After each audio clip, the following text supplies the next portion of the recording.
I like this lot because I've been here for 8 years and I had never had a break-in too because they have 2 security guards circling it.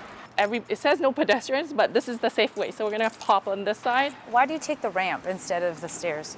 The stairs have people who do drugs in there, but groups of them at times.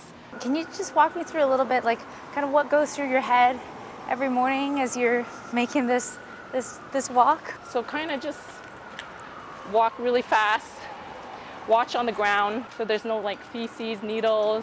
We lock the doors now. We used to leave the doors open all the time. Since the tents have been removed, what have you seen? Do you feel like things have improved for you? No, definitely not. It's increased. Like I was saying, one of our girls here on the way to work one morning ran in. There was a guy, no clothing, and it was like a movie for her because she had to run in and lock the door. And as she was doing it, he tugged at the door. And over the last 8 years, how have things changed? You know, why are you still here in this location? Because it's our job, right? We have to pay the bills. All the girls, we all love what we do. Our clients love us. It wasn't like this. When we opened it in 2015, the vibe was there, you know, the streets, tourists, everything. But after that, you saw it just dropped. From your perspective, what do you want to see changed? The mentally ill, the drug users, they need help. Focus on that. And anybody who's committing crime, they should be taken care of too. There should be a consequence for that. Hello. Hi, Rasa. How long has your business been open? 1 year and a half. I expect to do better than what I do here. My food is perfect. Every customer are saying that, but I don't have lots of customer, enough customer, I mean. So why? Because of the neighborhood. Because lots of stranger people are coming in and then interrupting us and then stealing everything. What do you want to say to the government, to policymakers, like about what the situation you're facing? Something. They have to do something. They need help. Some of them are not, are not Mentally well? Yes, are not mentally well. This is not their problem. This is our problem, right? This is our problem. What can I do? Nothing. I just can give them food, a free food, kind of like, but they don't need food. They need a space to live. They need home. You're usually kind of around this block? Yeah, I'm here every day, 11 to 4. So I'm curious to know, because like some of these businesses, they say they're happy to be here. They want to support the community as well. Do you ever frequent them? Some do, some don't. I get along good with this laundromat guy here. A lot of people hate him because he charges a lot. But I am kind of working, I sell an illegal substance, but I always carry under what the legal limit they say is now. Right. But that's only to keep my girlfriend off the corner. I work so she doesn't have to. Is it hard to try and coexist with businesses? I mean, people shouldn't be allowed to go into businesses and cause a scene and stuff.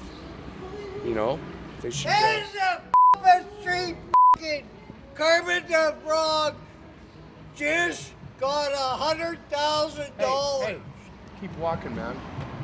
There you go.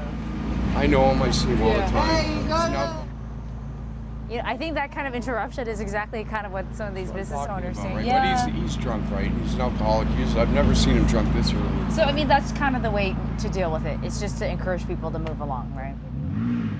Yeah, there's no reason that people you can't still not do the right thing. Do you ever worry that you're like making other people feel uncomfortable? I hope not. I try not to. I'm polite to people all the time. When I see, whenever there's cruise ships in town, so there'll be a lot of tourists and stuff walking around. Especially if they have kids, I try and make sure they don't go turn right. You know what I mean? Yeah. I do my best to make sure they don't go down that way. Do you think it's possible for like businesses to have a healthy, healthy business while still being down here? As long as these streets down here are going to be flooded with crystal meth, the problem of people causing scenes and freaking out periodically It's not going to stop. So Justin gave us some insight into why people, who are having episodes, whether it be mental health or when they're using, they go into stores and they kind of cause a fuss sometimes. You got any thoughts on that? I really think they don't really have any control over it. I personally don't do stuff like that, but like I know a lot of my friends that have been wired to drugs for a long time. They're just not the people that I grew up with anymore. They get sleep dep, right? Sleep deprivation. Yeah, they don't sleep for days, and then it's irreversible damage, right? Drugs do to your brain. So once you get to that point, it's kind of like it is what it is, and they go and they don't realize you can't really fault somebody like an insane person for doing insane things because they don't have no control over that. We're just waiting for a Zoom interview with Dr. Perry Kendall. He is the former provincial health officer here in BC. So he's in Victoria now, he's retired.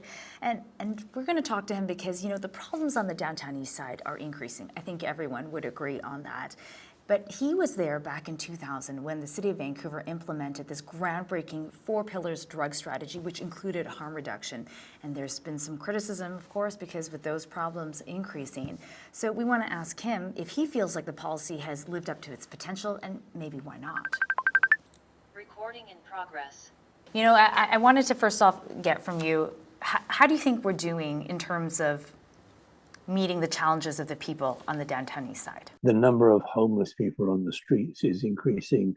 The number of people with serious mental illness on top of substance abuse issues is increasing. And the area in which people are living has actually decreased. Gentrification has been gradually encroaching on the Downtown Eastside, the affordable blocks, over the past 20 years as well. So what you have is a larger population of homeless people, more of whom have concurrent disorders, and fewer of whom have a place to actually live inside. So in your opinion then, what is it that we need to do now? What do governments need to focus on in order to help the business owners who are affected by the many issues plaguing the people living on the Downtown Eastside? There is no quick, simple, easy fix, okay? Anybody who thinks there is basically, blowing smoke out of their ass, to be honest and crude.